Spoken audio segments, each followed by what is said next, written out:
show you a documentary. It's about 12 minutes long, but it's a story about a teacher and a student and how cancer brought them back together. It's a really hopeful story, and I really think you're going to like it. This film began in Peoria, Illinois, with one man named Jim McGee, a radiation oncologist. Jim wanted to deliver a message about cancer that was different than all the others, a message of hope. You get tired of it after a while. You get tired of hearing the same failures all the time, you know. Yeah, it's been 35 years now that I've just been doing nothing but cancer work. And you get really tired after a while of putting all your heart and soul into curing somebody of one cancer, only to find out that somewhere down the road, 2 or 3 years later, they had another cancer, and that cancer could have been prevented. Just good old standard medical care, good old smarts, street savvy, whatever you want to call it. Could have prevented it. Didn't have to happen. People didn't have to die. You know, we have all these breakthroughs. We have all the information in the world about cancer. When I started, we didn't know what cancer really was. We just knew it was cells growing and spreading, but we didn't know why they did it, and we didn't know what triggered it off. We didn't know anything about it.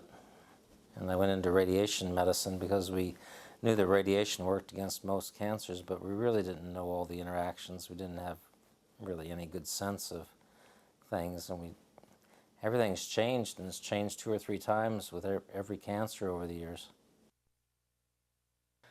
Jim believes that the patients are the real experts. That's why he had me go to Las Vegas to meet his high school band teacher, Rich Mata. Rich was diagnosed with stage 3B large cell lymphoma in 2003. And so he really helped give me a feel of the course that I should take of action in my chemo. Rich did become active in finding the best solution for his treatment. Rich's tumor is now in remission, thanks to taking the advice of Jim. Rich is now going through a battle with prostate cancer, and Jim is close by his side. But to think if Jim would never have been a doctor in the first place, what would Rich have done?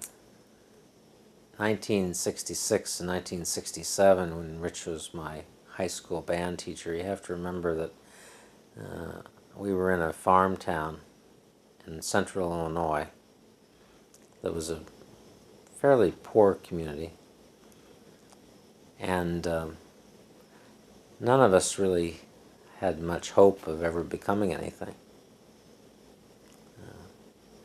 You know, it was out of the question.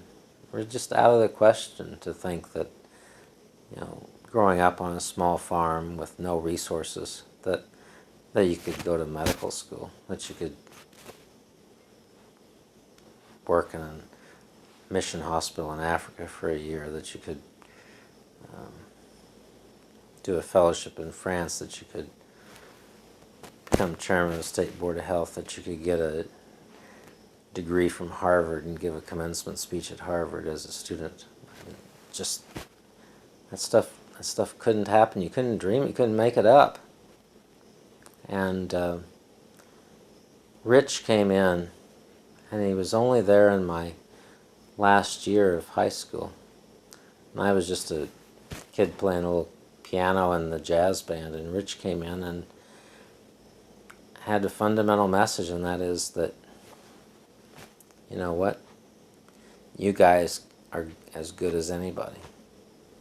Jim firmly believes that without a few life-changing events, he may have never become a doctor, and he credits those events to Rich Mata. At the end of that year, we played a concert in a competition at a university.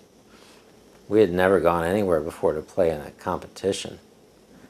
And we went to this, I mean, you know, we were staying after school, we were coming in early. I remember going to school at 6:30 in the morning for band rehearsal. We all believed that this was, you know, this was us. You know, we were going for the national championship. You know, I mean, we were just going. You know, all we wanted to do was just to have somebody say to us, "You guys are good. You're okay. You're not second rate. You're not nobody. You're somebody." That's all we wanted. And when somebody gave us that chance, we worked our hind end off for them. I remember when we went to this competition at the university, one of the judges was Stan Kenton. Legendary name in big band music. Just the best. And how in the world they got Stan Kenton to be their judge, I have no idea. But Stan Kenton was the judge.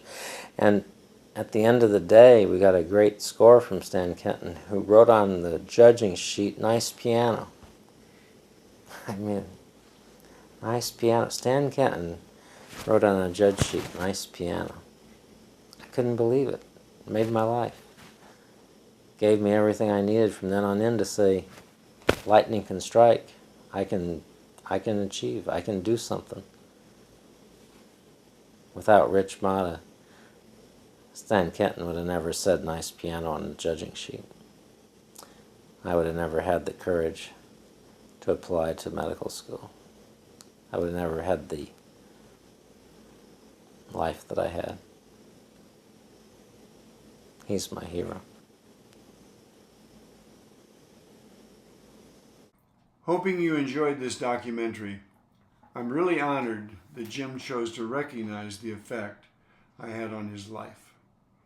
That being said, it would be remiss of me not to mention the person that had such an enormous effect on my life, thereby allowing me to affect my students' lives as I did Jim. Most of you know my story, but for those who don't, and as a reminder for those who do, I met a young girl by happenstance when I was in the 6th grade and 11 years old. She was 6 when she lost her mother, and when her dad remarried, they decided to move out of Chicago and relocate in my hometown where her stepmother had grown up. The day she walked into our class and the principal introduced her, it truly was love at first sight. I looked across the aisle at my classmate and dear friend, Larry Dean, and told him I was going to marry her. Naturally, he looked at me like I was crazy and said, "You don't even know her name, and might I add, we're 11, you dummy." I laughed and said, "Well, I can find out her name." And about 2 days later on the playground at recess, like a silly 6th grader, I ran by her and said, "I'm going to marry you." I'm sure she ignored me and never gave it another thought.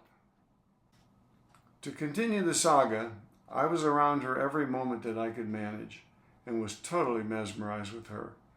In the 7th grade, she agreed to be my girlfriend, and we were never apart after that. Jan never raised her voice to me, I never saw her angry, and we never had an argument. Talk about a marriage made in heaven. We married when Jan was 18 and I was 19, and went on to spend the rest of our lives in bliss for a total of 67 years.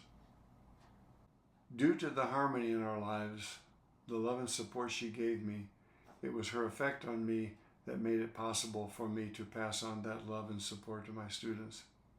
She was an amazing wife and mother, very successful in her professional career, loved and admired by any organization that was fortunate enough to have her. In closing, I was truly blessed. In her last card to me for my birthday in 2020, she wrote, "There is only one happiness in life, to love and be loved. Thank you for loving me. I will love her to my last breath. I thank her for a life of happiness and romance. No one could ever hug more than Jan and me. My final statement, Jan is my life. She's my hero."